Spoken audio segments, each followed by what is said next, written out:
As often happens in these cases, both sides are blaming the other, but are we any clearer on who was responsible for this attack on the UN centre?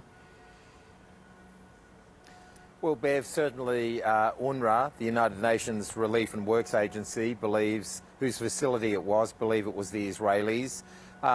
They say that the Israeli tanks had surrounded this facility and there was bombing as well from the air. And as you said, there's some sort of 30,000 or so people have been crowding into those sort of parts of Han Yunis, and about 800 people in this particular facility which was hit. The United States says they have deplored it and that civilians must be spared. Israel is saying that they will not confirm that it was in fact Israeli Defence Forces. They're saying it may well have been Hamas. Yeah. Israel is already under intense pressure over civilian casualties. The number's now well over 25,000. But this week there is no sign that they are taking a backward step when we look at the intensity of the bombardment around Khan Yunis.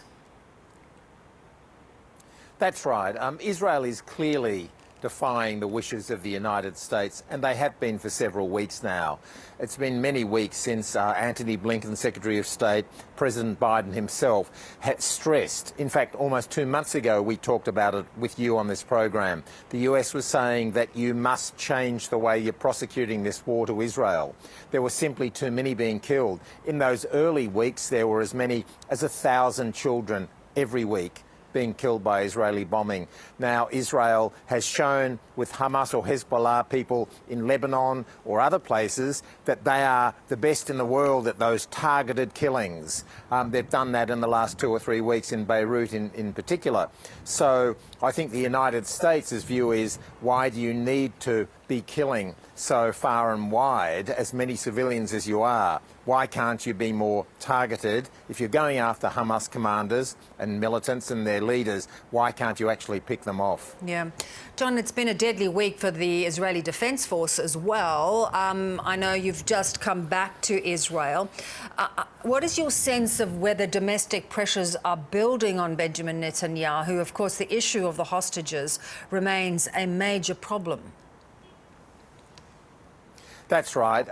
24 Israeli soldiers killed in one day here earlier this week. The largest number of Israeli soldiers killed for some time. And as you say, Bev, there is this growing movement in terms of the hostages in particular. There's still about 100 hostages being held by Hamas in Gaza, or by Hamas and other groups in Gaza. And what's happened here, I'm in Jerusalem, in the last day or two, much more, the families of the hostages are really stepping up their campaign. In fact, in some of the streets here, some of the relatives of the hostages are actually stopping and blocking traffic in protest. They've actually begun storming the parliament here, the Knesset. So the anger can actually literally be seen on the roads, demonstrations in Tel Aviv, in Jerusalem.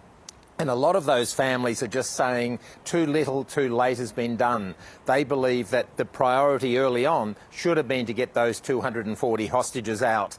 Now, it's believed there could be 20 or 30 of them, hostages who are in fact dead inside Gaza. There's 45 that we know of who are in serious need of medical attention, particularly older people and young people with conditions. There's babies, there's children. And of course, that was from the atrocities that Hamas committed when they ran rampage on October 7 and committed all sorts of atrocities. Yeah. There was a lot of hope that there were, advanced negotiations over another ceasefire to potentially do some exchanges as well as let in much-needed humanitarian talks. But Israel seems to have dismissed that. Do you think talks really are still going on behind the scenes?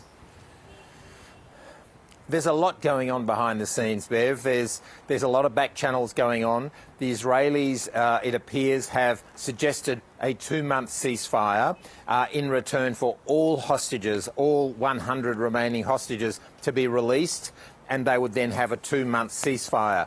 Hamas, though, is saying we're not interested in a temporary ceasefire because if we give you the 100 hostages, then you'll simply resume the bombing, perhaps even more harshly, in 2 months' time because there'll be no hostages there to give us some protection. I do expect, though, that there will at some point be some back-channel things going on here in terms of another deal. I think there's another hostage deal imminent. Certainly the White House believes that and is saying that. But yes, for the moment, neither side will give anything publicly. But there is a growing concern here in Israel amongst the public that what is the end game here? Those 24 people cut down and killed the other day, and Israelis are starting to think, what are we actually achieving? We haven't demolished Hamas as a fighting outfit.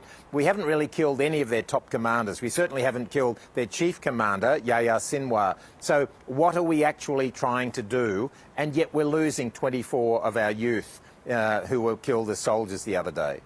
John, always good to talk. Thanks so much for your time. Thank you.